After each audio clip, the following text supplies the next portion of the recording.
Welcome to our webinar this afternoon, California School Health Policy Update for our CSHA members only. Again, my name is Lisa Eisenberg. I'm the Director of Policy and External Affairs at the California School-Based Health Alliance. And I'm really looking forward to chatting about policy with you all this afternoon.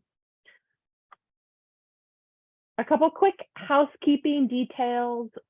If you're having trouble hearing me or for whatever reason, we were just troubleshooting this. So on our end before we got started. So make sure to click on the audio settings and change your audio settings if you need to, if you're having trouble hearing. Also, just a quick note that this webinar is being recorded and we will post the recording as well as copies of the PowerPoint slides on our members only page on schoolhealthcenters.org. And then also I want to welcome folks to put comments and questions in the chat box. I will do my best. I'm joined here with our Director of Communications, Marcel. He and I will do our best to answer questions and respond to questions as they come in. And then there will also be plenty of opportunity towards the end of the webinar to offer feedback, ask questions, ask us about policy updates. And with that, I want to give you all a huge thank you for joining the California School-Based Health Alliance as members. Your membership really helps us do this policy and advocacy work throughout the state. And so we're really excited to be able to offer you this insight into school health policy in California by way of saying thank you, by way of engaging you as a member, as well as soliciting your input. This is a really exciting time in the year to be thinking about what our policy priorities are going to be for the next year. So thank you. And also just making sure it's on your calendar already that we have 3 other policy updates scheduled for the membership year in January, and then May and June. And all of them are going to be on the Tuesday at 3 p.m. So just a heads up to keep that in mind. So the agenda for today's webinar, I am going to be covering a lot of stuff today. So bear with me, take deep breaths. I will do my best to stay organized and keep thinking about how to organize all the information that I'm going to be sharing with you today. And I am actually thinking about our agenda in 2 big buckets. The first one is looking backwards and updating you all on the policies and progress impacting school-based health from the last year. So a large part of today's webinar will be sort of looking in our rear view mirror and thinking about what happened in this last year. And then the second half of the webinar is going to be looking forward, thinking about what's in store for the California school health policy landscape. What are we thinking about in the future? And then really specifically hoping to preview our organization's draft policy priorities and soliciting feedback from you all as on those priorities, and hoping to help use your expertise in thinking about how we want to prioritize our work in 2023. So I hope that sounds good, and let's get started. So every year, the California School-Based Health Alliance sets policy priorities. And these, I like to think of these as the decisions that we are trying to influence in the state. What new decisions do we want to have that will influence school-based health? And so on your screen, you see a high-level overview of what our policy priorities were this current calendar year in 2022. So again, we're still looking back, but sort of I want to take this opportunity to share with you what priorities we had this last year, and then also share some of the progress we made on our strategies. So the 5 priorities in front of you, the first one was to advocate for federal and state funding for school-based health centers. We really oriented our policy priorities this last year on school-based health centers as a specific school-based health model. And then the second part of that was to ensure some of the new state funding we saw coming down through the state for behavioral health and school supports really highlighted and included opportunities for school-based health centers. So that was two priorities really focused on funding for school-based health centers. The third priority was to advocate for improved substance use prevention and early intervention in schools through behavioral health investment and decreased punitive discipline policies. I think we really saw that this focus on school-based mental health was sometimes leaving substance use behind. And so we really saw some of our policy priorities thinking about how to integrate behavioral health interventions and substance use specific interventions into the school mental health landscape. The fourth policy priority, we were successful in 2021 to get funding for an Office of School-Based Health at the Department of Education. And we also saw some real progress and momentum at the Department of Public Health for a School-Based Health Center Program Office. So our fourth priority was really around supporting increased coordination between these state departments to support school-based health services. And then our fifth priority was to advocate for healthcare financing reforms that make school health services more accessible and school-based health centers more sustainable. So really quickly, to support these priorities, we worked on a number of strategies, and so wanted to share with you some of the progress we made and some of the setbacks we faced in 2022. So as part of our effort to advocate for funding for school-based health centers, we sponsored a bill, AB 1940, that would have updated and improved the existing school-based health center program in state law. This program has been unfunded since it was created in 2007. And unfortunately, this bill was vetoed by the governor toward the end of September. So we worked on this bill for a majority of 2022. And like many bills that were up for the governor's signature this year, the governor vetoed it. In the governor's veto message, he did cite the cost pressures of the bill. So the bill updated some of the grant categories for school-based health centers. And while we were asking for state funding, it is our interpretation that the bill wouldn't have actually made money come to support these grant programs. And it was a recurring theme in many of the governor's veto messages around budget pressure and budget priorities. So we weren't alone in facing that final barrier to a successful bill. Also, as part of our state funding for school-based health center strategy, our bill, AB 1940, was part of a dual approach to budget advocacy. So we did a bill, and then we also worked with the bill's author, Assemblymember Rudy Salas, to ask for funding for school-based health centers, to advocate for funding in the state budget. Last year, we requested one-time funding, we asked for $100 million in one-time funding to start new school-based health centers and to expand existing school-based health centers. We worked with many of you to sign on to letters and met with the committee staff and worked with the author's office to ask for this money. I think we were one of the, some of the progress we made was having a legislator champion this ask. That was something we've learned over the years is something that we really need, is having a legislator that wants to advocate on behalf of our budget ask.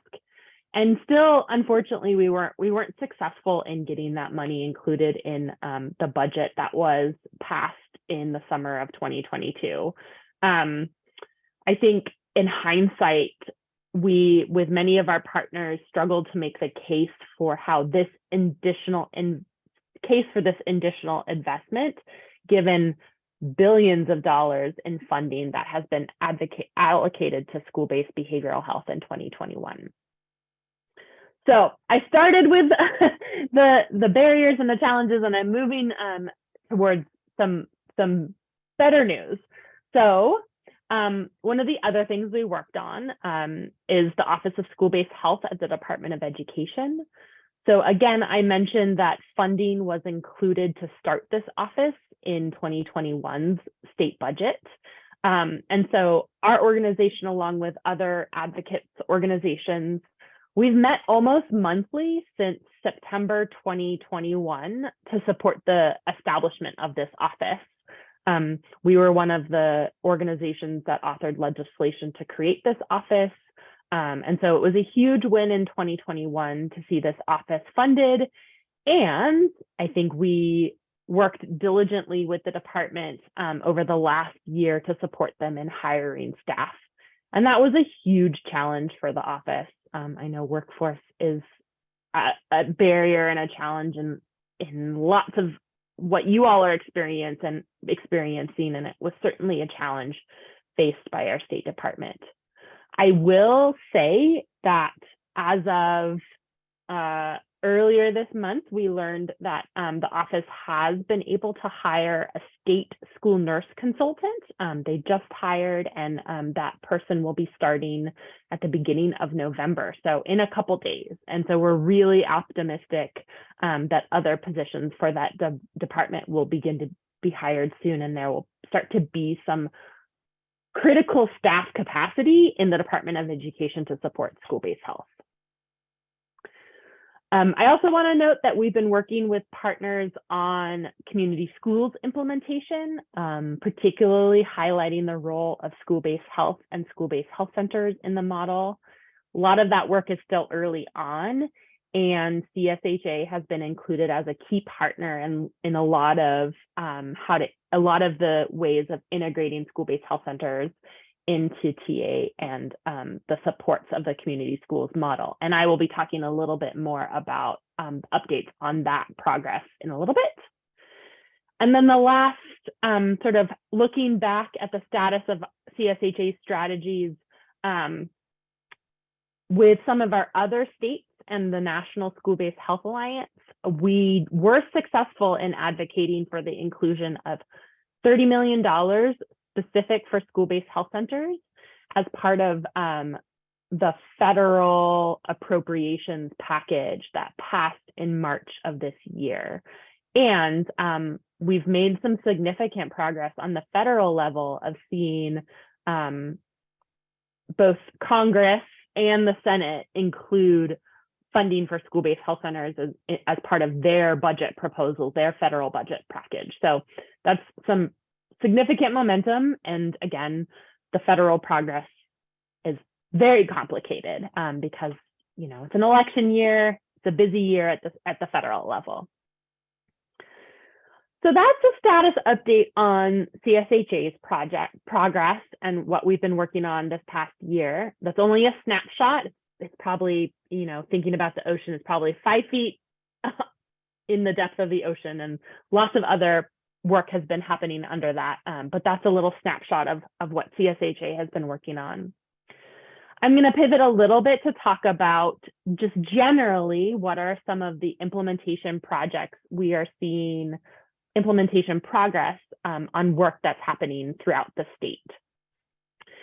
So the next 2 slides are going to be focused on the Child and Youth Behavioral Health Behavioral Health Initiative, and updates on some of the work that's happening as part of this. If you're unfamiliar with CYBHI, it is a massive $4 billion investment in a huge initiative to transform the behavioral health systems for children and youth.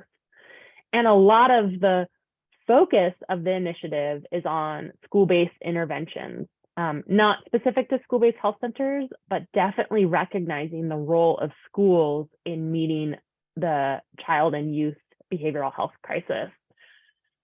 So the first one I'm going to talk about is the Student Behavioral Health Incentive Program.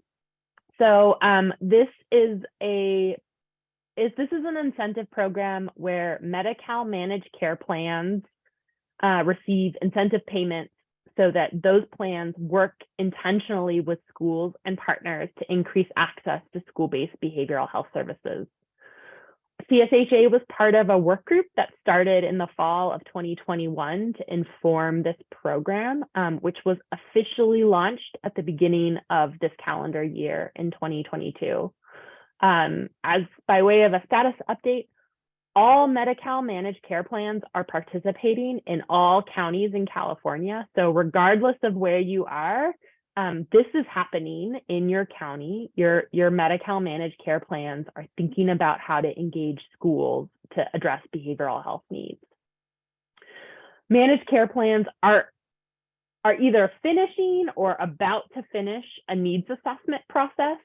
Those needs assessments are due to the state in December of 2022. So those are being very quickly finished as we speak, likely.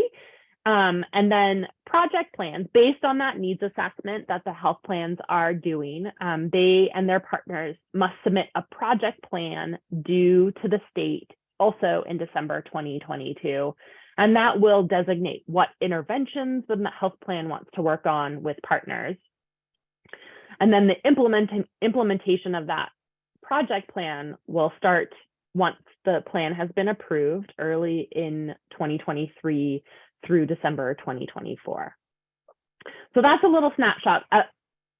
That is one of the projects of the Child and Youth Behavioral Health Initiative, that is furthest in its implementation stage. The second project under CYBHI that I'm going to talk a little bit about is called the all-payer fee schedule. So this is a process by which the state is engaging health plans, providers, school partners to create a set of school-based or school-linked behavioral health services and interventions delivered by to be determined providers, and all health plans, Medi-Cal and private health plans will be required to reimburse schools and school-linked providers for these set of services.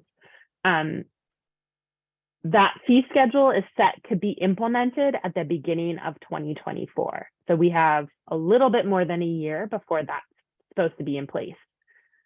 It's quite an incredible transformation of school-based behavioral health. I've told people that if you had told me a year ago that this would be something, well, a year ago, this was included in the budget. If you told me 2 years ago that this was something that the state would undertake, I would have told you were crazy. So it's very exciting.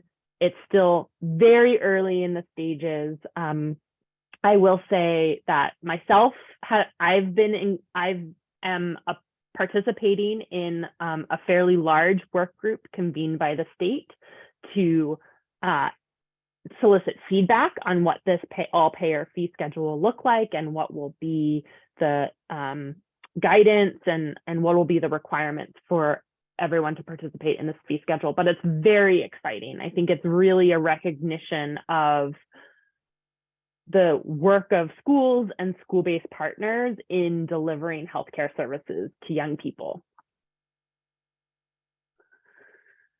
The third project of the Child and Youth Behavioral Health Initiative that I wanted to mention quickly is what's called the School-Linked Partnerships and Capacity Grants. These, there's still very little specificity around what these grants will look like. They will be competitive grants available over the next year or so to build partnerships and to create a network of school-based providers. Again, the details are very limited at this point. I think what we have heard most recently is that there will be around specific for K-12 investments available this winter or spring of 2023. So that's the soonest we will be seeing something more specific around what this looks like. And I will say on numerous occasions, I have heard the Department of Healthcare Services say that they are thinking of these grants as ways to support schools and providers and helping them get ready for the all-payer fee schedule. So I think at least the Department of Healthcare Services is seeing, what do we need to invest in one-time short-term dollars to help support schools and their schooling providers in getting ready for the fee schedule and partnering with health plans. Whew, that is a lot. One more thing that I just want to put on folks' radar. This is actually new funding that was included in the budget that passed earlier this summer. So there was including $10 million to pilot peer-to-peer behavioral health support programs in 8 schools. And so our friends at the Children's Partnership have been contracted to support the state in implementing this pilot project. And it's a really exciting recognition of the role of peers, high school students, student-to-student interventions to support their peer behavioral health. So more information on that to come. I wanted to flag that for all of you as something that happened in this last summer.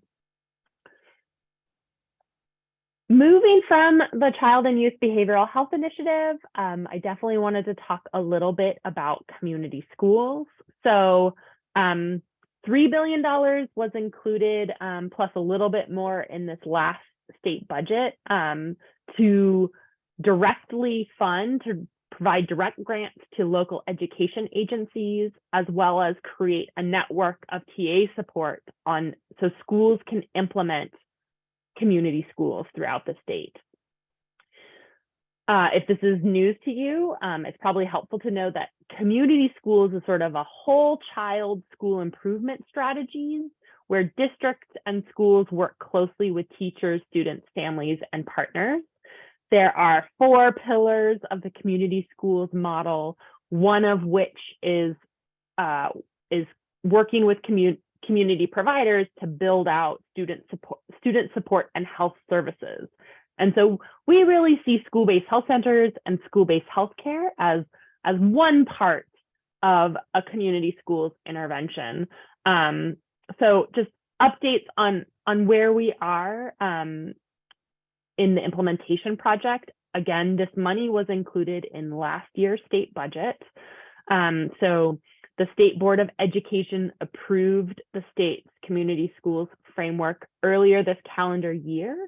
And since then, the state solicited applications for a lead technical assistance provider, which was awarded to the Alameda County Office of Education. And then they have also solicited applications for regional TA providers, also through county offices of education, and the selection process is still pending. So the applications have been submitted, and I think we are expecting decisions on those regional TA providers at the end of November. I will also say that direct funding has also gone out to many LEAs. There was the first of 2 rounds for planning grants. So these are two local education agencies that do not have any community schools. And this is planning funding for them to start planning for a community schools model. And there is a link on the slide where you can look up the list of LEAs that were awarded planning grants. There was also a first round of multiple rounds for implementation grants. And this is for LEAs that have community schools and want to build out their community schools model. And again, there is a link on the slide, which we will share with all registered webinar participants, as well as put on the members only page on our website. So you will be able to access the list of local education agencies that were awarded funding through community schools. I will also say, as I mentioned earlier, I think there's been a pretty resounding recognition and excitement for integrating school-based health and school-based health centers into the community schools model. At CSHA, we see school-based health centers as really symbiotic with community schools. And so we have certainly worked with a lot of partners, a lot of county offices of education that we've built relationships with, a lot of our regional partners as well, working in advancing school-based health centers to really lift up the role of school-based health centers. So we're really excited to see the implementation of this work move forward. So this is the last slide of us looking backwards. So this is the last update slide. And this is finally a couple other legislative and budget policies impacting school-based health from the past year. So the first one is around telehealth. The state has made a pretty strong commitment to extending many of the telehealth flexibilities that started during the public health emergency. So telehealth modalities are an option for local education agencies that are enrolled in the school Medicaid program, so they can still seek reimbursement through for telehealth visits. Telehealth is also a modality that federally qualified health centers can be using. There's lots of changes to enrolling in programs like Family Pact and minor consent Medi-Cal that can still be done via telehealth. So it's a really exciting opportunity. I'm scratching the surface of what this can mean, but there are links to state guidance on telehealth as well as our telehealth toolkit and resource paper on this slide. Another exciting opportunity that we've heard lots of interest in among our school-based health centers, especially those that are doing their best to meet the behavioral health needs of students. So our state has also expanded reimbursement for services provided by associate social workers and associate marriage and family therapists. So for federally qualified health centers that are the lead agency for school-based health centers, those ASWs and AMFTs will bill under their licensed supervisor. So that's really exciting as you are investing in training opportunities for these types of clinicians pre-licensure. You can get reimbursed for the services they're providing. And ASWs and AMFTs have also been recently included as eligible providers under the Local Education Agency Billing Option Program. So really a recognition of, the workforce needs to meet the behavioral health needs of our young people. So two really exciting additions. The third one on here is also letting you all know that the state is planning to sunset the Child Health and Disability Prevention Program. This is kind of a small program, but we know that lots of school-based health centers are CHDP providers. So it's just something, please reach out if you're curious about what this sunset means for you all. They are planning on sunsetting the program by 2024. Although there has been they have been saying that they want to maintain some aspect of the gateway program. So I know lots of CHDP providers sort of function as an immediate access to screening services and well child checks as families and young people are enrolling in full scope Medi-Cal. So I think that there's been a commitment from the state to maintain that piece of it, but sunset the rest of the program. I think because the state recognizes that most of the Medi-Cal eligible population are enrolled in full scope Medi-Cal. But more to that on come. I know that the state has started convening a work group around this and soliciting provider input. And then the last legislative and budget update is kind of a big one. It shouldn't just be one line here, but is around CalAIM. And this is this actually is not very a good representation of how massive a transformation CalAIM is. CalAIM is a pretty intensive transformation of our overall Medi-Cal program. It really is meant to transform Medi-Cal so it is centered around whole person care and emphasizes prevention and non-clinical services and sort of increases provider flexibility.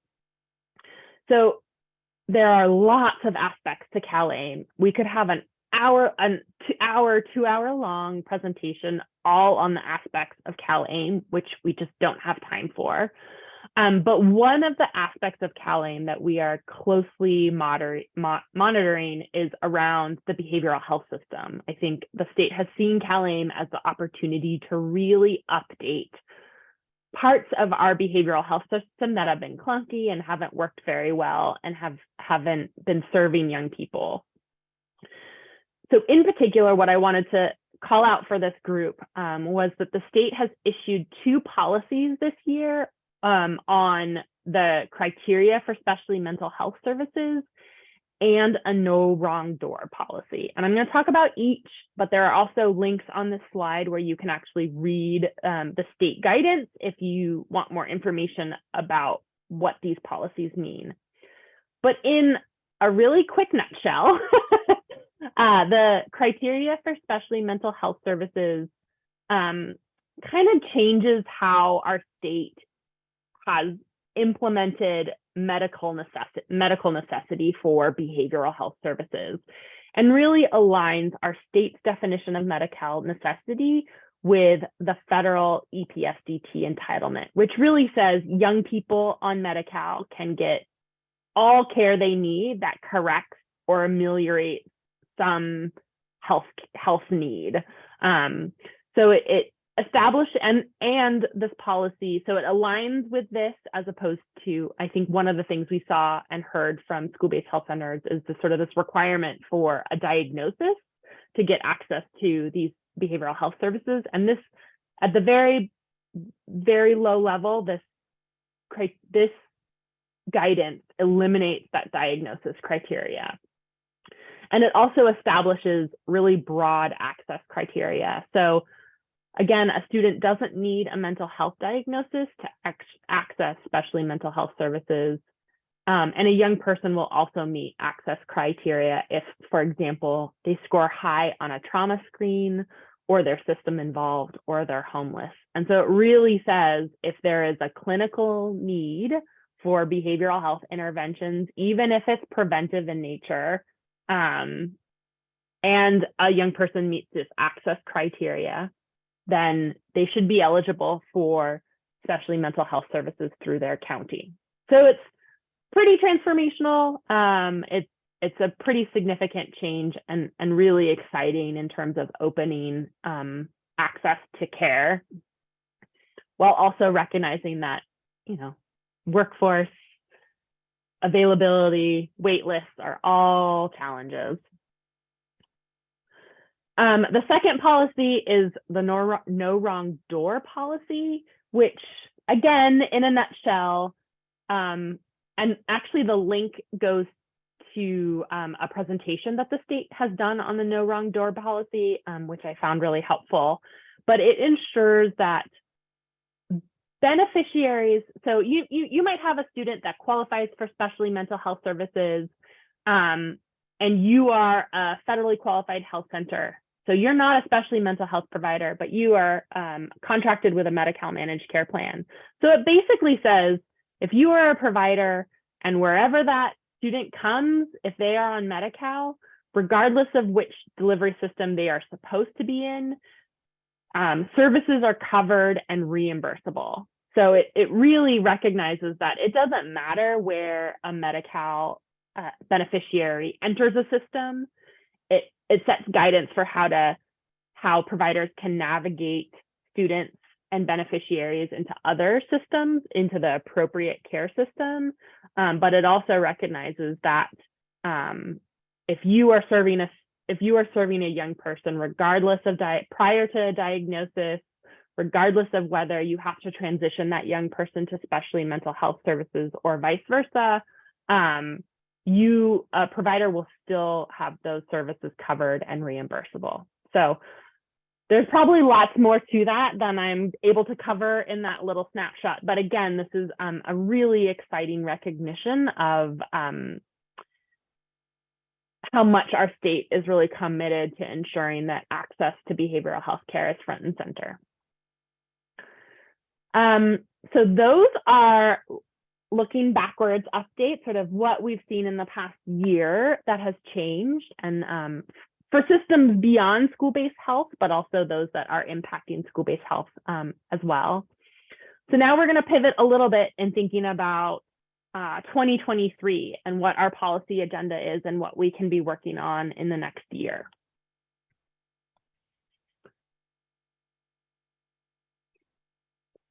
So before I share our draft policy priorities, I want to share some of the twittering, rumors, things we know are going to be taking place in between now and the start of 2023, and will be some of the pressures and opportunities that California, and not just school-based health, but California in general, will be facing in the next year. So one thing we can anticipate is that the public health emergency will end, the COVID public health emergency. I don't know the date off the top of my head, but the governor just announced that he expects to end California's public health emergency in February 2023. I would have to go back and look. I should have looked it up before the webinar, but early next year. And I think we've heard assumptions that the federal public health emergency will also end early next year. So part of that, thank you, Marcel, February 28th in 2023 was when our state will end our public health emergency. Again, if COVID has taught us anything, anything can change. But that is what we're operating now. And the federal government has extended our public health emergency 3 more months, 90 days, and are expecting to issue a heads up to states when they are planning on ending the federal public health emergency. But lots of what that means is that some of the flexibility, some of the ability to keep people on Medi-Cal and not have them renew their Medi-Cal will end. And so our state is beginning to think about how to support that public health emergency coming to an end. So, so that's one thing to keep in mind. The second thing is, in a really interesting combination of term limits. So our legislators have term limits. They can only serve so many years in the state legislature. So a combination of term limits, people are retiring. I know we're hearing that across the board, but certainly in the legislature, people are retiring. And some folks have gotten appointments in new positions from the legislature. So all of that combined, we are seeing almost a third of our legislators will be new after this, starting in January. So the election is happening at the beginning of November, and the new term starts in January, pretty quickly after that. And so we're seeing lots of new legislators, which is a challenge because it means re-educating our legislature on the importance of school-based health. And it's a new opportunity. It's a new opportunity for new leadership. It's a new opportunity for new champions for school-based health. So I think that that's a double-edged sword. And then the last one, which I think is a real challenge facing us in 2023, is there are certainly pretty significant rumors that our state will be facing a budget deficit. I think I saw that the Department of Finance, our State Department of Finance, just said that our tax revenue is quite a bit lower than anticipated this last quarter. So, I think that there is an expectation that the budget negotiation process will be a lot harder than it's been in the past couple of years. And so, again, I think that's balancing expectations on the governor's side and the department side, as well as a real challenge that advocates like CSHA will be facing. All right. So with that, we're going to preview CSHA's 2023 draft policy priorities. So these are draft priorities. We haven't committed to any of them. I think that we are planning on narrowing our focus a little bit so we can be targeted in our approach to 2, maybe 3 priorities. But I will walk you through them. So the first one is, again, continuing to advocate for state funding for improving, expanding, and or starting new school-based health centers. I think this is an uphill battle based on our last year and what we're forecasting for the next year. I know that this is a challenge, and we know that this is a need, and we know that investment in school-based health centers is going to continue to be CSHA's priority. So that's priority number 1. The second one is to improve access to and reimbursement for minor consent mental health services to ensure access to confidential behavioral health services for adolescents. So this is really focused on the minor consent access for mental health. Many school-based health centers rely on minor consent Medi-Cal. Lots of you all are supporting confidential access to care for young people. So we want to work with partners to make that program, that policy better for you all. The third one is to improve substance use prevention and early intervention in schools by decreasing punitive discipline policies. We've done lots of work supporting on our program side, supporting behavioral health interventions around student substance use, and we hear often that in those programs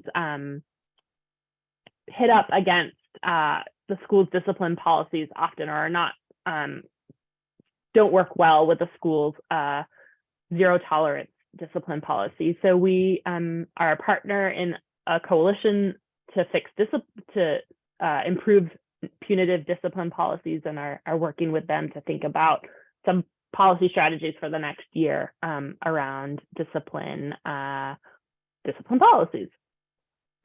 And the fourth one is to improve the sustainability of key practices and services within the school-based health center model. And I think the intention around that one is to really focus on one or two best practices in school-based health centers that are really hard to sustain. I listed a couple of them: youth engagement, behavioral health, oral health, just as examples of what we're kind of thinking about. But again, something that I'm excited to solicit from you all is if there are parts of the practices or services that are just tricky to sustain. We want to zero in on strategies to sustain some of those parts of the school-based health center model. So those are our draft policy priorities. And now we want to hear from you. I want to caveat that we are going through a pretty long, thorough process of this. So we're soliciting feedback from you all today. We're going to be working with our board of directors and staff to get feedback, and as well as our youth board. And so we want to hear from you what you think our policy priorities should be. So I'm going to have Marcel open up the poll. We have 2 poll questions. One is, of those 4, which 2 policy priorities are most important? So please just pick 2. I know it's hard. And then the second question is, if we were going to move forward with state funding for school-based health centers, what's more important to you? Is it physical space, actually starting new school-based health centers, the construction infrastructure piece of school-based health centers? Or would it be to fund a pilot of a to-be-determined program through school-based health centers? And so some examples are peer-to-peer health education. It could be STI screenings. It could be lots of different things. So that's to be determined, but love to hear from you. What do you think would be a better use of our time and more important for the school-based health center field? Great. seeing some folks answer.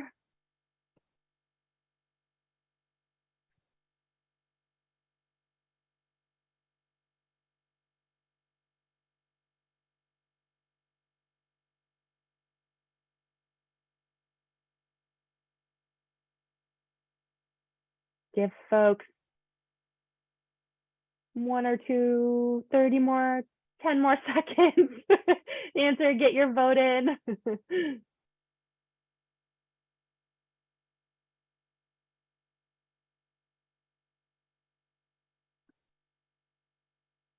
All right.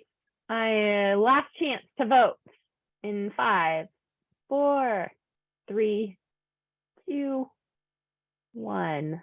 Marcel, can you end the poll for me and share the results? So very interesting. There's no clear winners.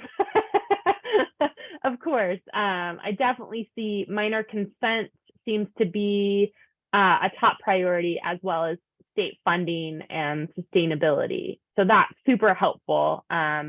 School discipline lower down the list by a significant margin. So that is good information for me. And then almost split in terms of physical space or pilot programming through school-based health center. So I will definitely tuck that information away and continue to think about that. That's really helpful. Thank you, everyone. So building off of that, if folks could just open it up to chat. We can't unmute folks, but in the next 5 minutes, would love to get feedback on these subsequent questions. So for priority 4, which would be to sustain some practices, we'd love to hear from you. What are some of those practices or programs that y'all are implementing in school-based health centers that we could really help zero in and focus on sustaining? And then that's a specific question on our draft priorities, but then also opening it up to folks. If we're missing anything, is there a policy or rule that keeps getting in your way, making your work more difficult? If you could change one thing about policies impacting school-based health, what would it be? So I'll give folks a couple minutes to drop any thoughts in the chat.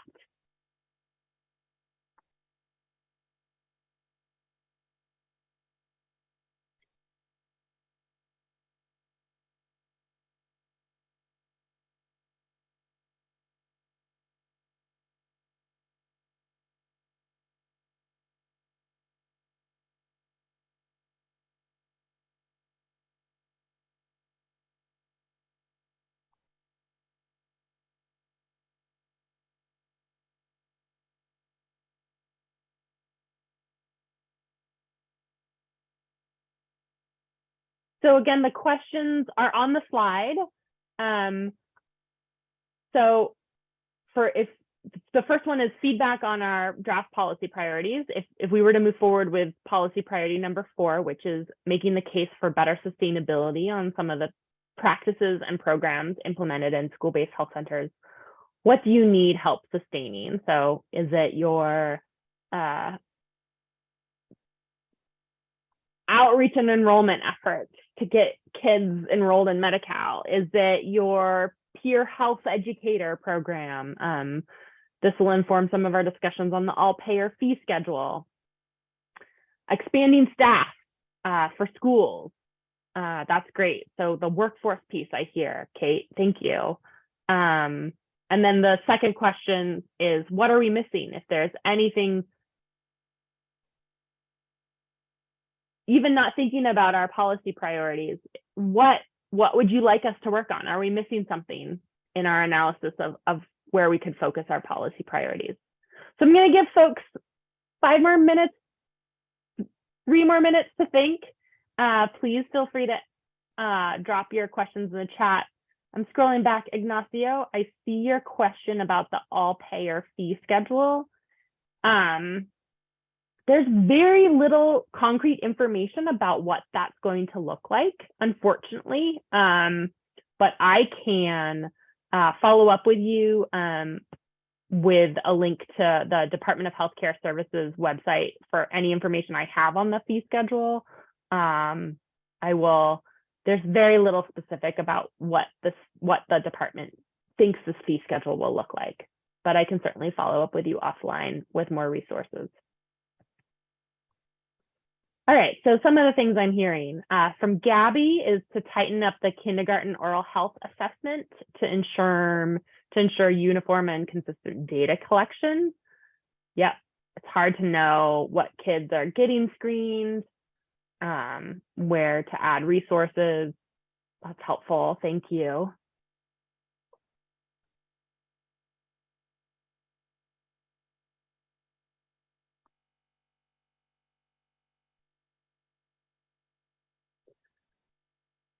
Well, I'm gonna move us on and feel free to chat any more ideas. And you're also welcome to reach out to me directly if you want to just chat one-on-one with me. Now